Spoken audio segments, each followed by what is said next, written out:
Hello বন্ধুরা, আমি সাকিব আছি সবার সাথে। আজকে নিয়ে এলাম নতুন একটা ভিডিও। যদি ভিডিওটা ভালো লাগে তাহলে like, comment, share and subscribe করতে ভুলবেন না। চলো শুরু করি। আর পিছে যে ব্যাকগ্রাউন্ডে যে অ্যানিমেশনটা চলতেছে ওটা দিয়ে পজ করার কোনো দরকার নাই। আপনারা শুধু গল্পটা শুনেন। আজকের গল্পটা পাঠিয়েছে রিয়া। আমি রিয়া গল্পটা শুরু করতেছি। সকাল 4টায় আমি কোচিংয়ে গেছিলাম। আসার পথে একটা ছেলে দেখে আমার দিকে তাকিয়ে রয়েছে। তারপর আমি তা মনে করি নাই। তার পরের দিন দেখি সে আবার আসছে। আমি যেতেছি, আমার পিছু নিয়েছে সে। এমন কয়েকদিন গেল। তারপরে তার উপর যেন আমার কেমন একটা মায়া শুরু হয়ে গেল। তাকে সে আমাকে অনেক কথা বলার চেষ্টা করছিল। একদিন সে আমাকে বলল, কেমন আছেন আপনি? আমি বললাম ভালো।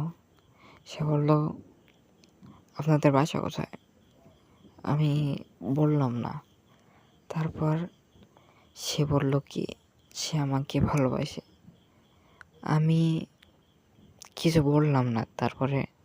তারপরের দিন সে আবার আসলো। সে উত্তরটা জানতে চাইলো। আমি বলে দিলাম আমিও তাকে ভালোবাসি। তারপর তার সাথে আমার কতদিন কথা চলছিল। তারপরে হঠাৎ একদিন তার কোনো খোঁজ পেলাম না। সে সব রকম সোশ্যাল মিডিয়া থেকে সে আমাকে ব্লক করে দিয়েছে। মানে মানে ফেসবুক, ইনস্টাগ্রাম, টুইটার, মানে ইন টোটাল সব রকম থেকে আমাকে বের করে দিয়েছে। এখন আমি কী করব? তারপর তার কতদিন গেল, আমি পুরো ডিপ্রেশনে চলে গেছিলাম। তার কতদিন পরে তাকে আমি দেখলাম, সে দেখে একজন মেয়ের সাথে ঘুরতেছে। আমার আর বুঝতে বাকি রইল না সে কী করতেছে।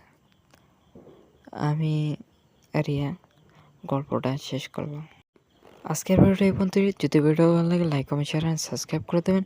আর আপনার জীবনে যদি কোনো গল্প থাকে তা কমেন্টে বলবেন, গল্প লিখে দেবেন। তাহলে আপনার